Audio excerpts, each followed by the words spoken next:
أهلا بيكم في مراجعة جديدة. فلوسك في أمان؟ طب بتشغلها صح ولا سايبها للتضخم ياكل فيها؟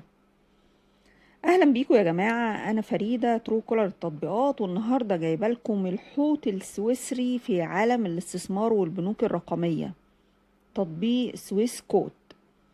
الكل بيتكلم عنه إن الحل السحري عشان تتداول في البورصات العالمية وتفتح حساب بنكي سويسري وانت قاعد في البيت بالبيجامة.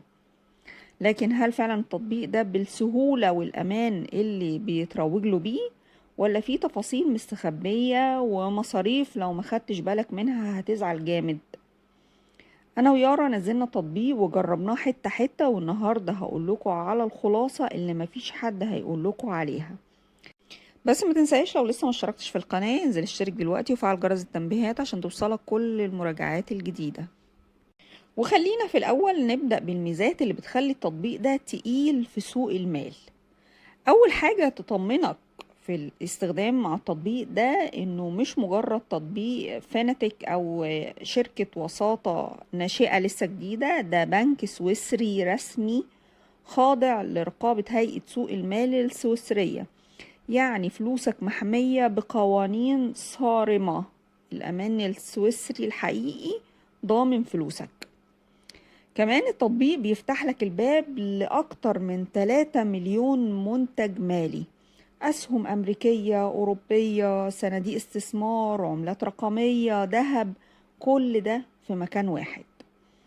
لما بتسجل في التطبيق بيديك حساب بنكي حقيقي، بيديك حساب بنكي برقم ايبان سويسري خاص بيك، تقدر تستقبل وترسل عليه حوالات دولية بمنتهى السهولة. كمان التطبيق شغال بنظامين، نظام بسيط وسهل للمبتدئين عشان ما تتخضش من الأرقام وانت لسه بتقول يا هادي، ونظام احترافي متطور لو انت بقى حوت تداول ومحترف وبتحب الرسوم البيانية المعقدة والمؤشرات. طيب كله تمام لحد هنا؟ لا بس خد بالك، استنى، انا زي ما وعدتكم لازم نفصص التطبيق وهقول لكم على كام عيب مستخبي لازم تعرفهم قبل ما تدوس تثبيت على تطبيق سويس كود. اولا، التطبيق ده مش ببلاش يا جماعة زي ما بيتروج له في الاعلانات. عمولات التداول وشراء الاسهم بتعتبر غالية جدا مقارنة بتطبيقات تانية منافسة. كل حركة بيع او شراء هتدفع عليها عمولة، وعمولة كمان محترمة. كمان في مصاريف ربع سنوية عشان تحافظ على الحساب السويسري اللي بيديهولك التطبيق. هتلاقي كمان عشان تبدأ وتفعل الحساب ده بشكل جدي ويشتغل بيطلبوا منك مبالغ كبيرة كحد أدنى للإيداع، عشان طبعا تفعل الحساب ده ويشتغل ويكون حساب حقيقي شغال. وده بيخليه مش مناسب أبدا للمستثمر الصغير أو اللي لسه عايز يجرب، فبيبتدي بالأقصى مبلغ ممكن يبدأ بيه 50 دولار، 100 دولار.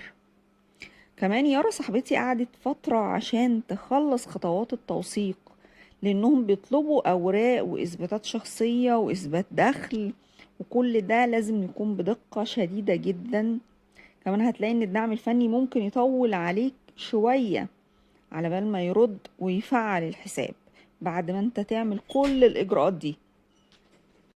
تقييمي للتطبيق ده، لو عايزين تعرفوا التقييم، التطبيق من الناحية التقنية سريع مستقر جدا، مفيهوش لاج أو تهنيج، خصوصا وقت الضغط في السوق، ودي ميزة لصالحهم. لو انت مستثمر تقيل معاك راس مال محترم بتدور على الأمان المطلق، الاستقرار طويل الأجل، فسويس كوت هيكون اختيارك الأول واختيارك الآمن. أما لو أنت لسه بتتعلم ورأس مالك صغير عايز تضارب يوم بيوم بمبلغ صغير، التطبيق مش هيكون ليك خالص، لأن العمولات اللي هيطلبها منك هتاكل الأرباح اللي هتجيلك أول بأول. دي كانت تجربتنا بكل صراحة وبدون تجميل للتطبيق ده. دلوقتي جه دوركم انتوا تشاركوني في المراجعة. شايفين ان الامان السويسري يستاهل ندفع عشانه عمولات غالية، ولا بتفضلوا التطبيقات التانية اللي عمولاتها صفر حتى لو امانها اقل من كده؟ شاركوني برأيكم في الكومنتات واكتبوا لي تجربتكم لو عندكم أي تجربة مع أي تطبيق، إذا كانت إيجابية أو سلبية من تطبيقات التداول. اكتبوا لي تجربتكم في التعليقات عشان ناس تانية تستفيد منها، وما تنسوش اللايك والشير عشان الكل يستفيد، واستنوني في فيديو جديد.